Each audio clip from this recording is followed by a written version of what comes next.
Salut Pénélope. Salut Fabrice. Nouvelle journée, nouvelle chronique. Nouvelle bucolique.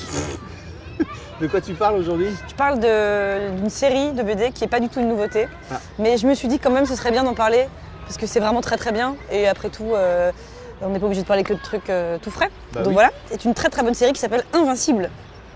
Est-ce que ça ressemblera à un comics par hasard? Voilà, complètement. Ouais. Complètement. C'est pour ça qu'il y en a plein de numéros. Mais il y en a déjà des millions traduits en français. Donc chez un seul éditeur, pas de faux plan, pas d'astuces. Tout est chez Delcourt, tout se passe bien.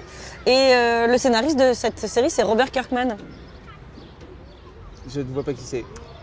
Désolé, Mais enfin, je Michel, suis nul. tu sais bien que Robert Kirkman, c'est le scénariste de Walking Dead. Ah oui, d'accord. Ah oui. D'accord. Et ça n'a rien à voir avec Walking Dead. Voilà. D'accord. Parce que vraiment, cet homme sait tout faire. De quoi ça parle, Invincible? Bah oui. Invincible. C'est l'histoire d'un mec, un ado, qui s'appelle Mark, qui est un ado américain lambda, pas hyper populaire, mais pas non plus le souffre-douleur de sa classe. Il galère un peu avec les filles, mais pas plus qu'un mec normal. Il a un petit boulot à côté, il travaille dans un burger joint et tout ça. Il y a juste un tout petit truc différent, c'est qu'en fait son père, c'est le super-héros le plus puissant de l'univers. Ah, rien que ça. Voilà. D'accord. Mais pour lui, c'est la routine, puisqu'il est tout petit, genre tiens, où est papa? Ah, sûrement en train de sauver le monde.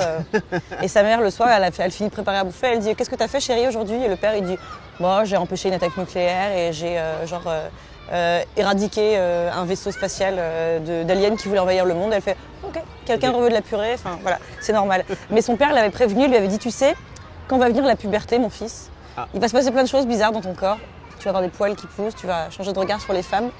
Mais aussi, il est possible que tu te mettes à avoir des super pouvoirs et que tu saches voler. Et à ce moment-là, tu viendras m'en parler. Et bien sûr, il a des super pouvoirs qui apparaissent pendant qu'il est ado.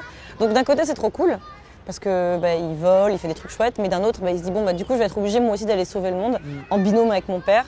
Et donc, ils partent à deux. Et le soir, la mère demande aux deux alors qu'est-ce que vous avez fait aujourd'hui? Il se dit tu sais, la routine, on a sauvé le monde, tout ça. Bon. Et donc, il a une vie qui s'installe comme ça, qui est une vie d'ado normale, mais qui est quand même a des super pouvoirs, ce qui est pas rien. Bah oui. Et puis très vite, il va intégrer un groupe de défenseurs de la Terre qui en fait est constitué de gens qui sont dans son lycée avec lui, notamment la fille super bonasse de son lycée qui en fait, en plus de ça, est une super héroïne qui se bat en slip. Que lui, il aimerait bien que ça marche bien avec elle, mais elle dit c'est cool parce que t'es vraiment comme mon meilleur ami. Ah, donc il est trop content. la fan zone. Et voilà. Et donc ça pourrait être une histoire comme ça, ça pourrait ressembler au début tu vois, par exemple, au début de Spider-Man, le premier film, quand on voit comment ça fait d'être à la fois un ado normal et un super-héros, donc tous ces moments un peu marrants.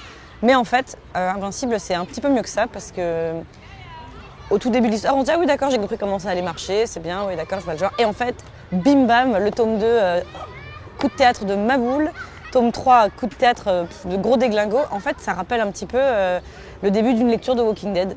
C'est-à-dire, premier tome, on se dit ah oui d'accord, une histoire de zombies. Et après, à chaque tome, on se dit oh, mais où diable va-t-il chercher tout ça?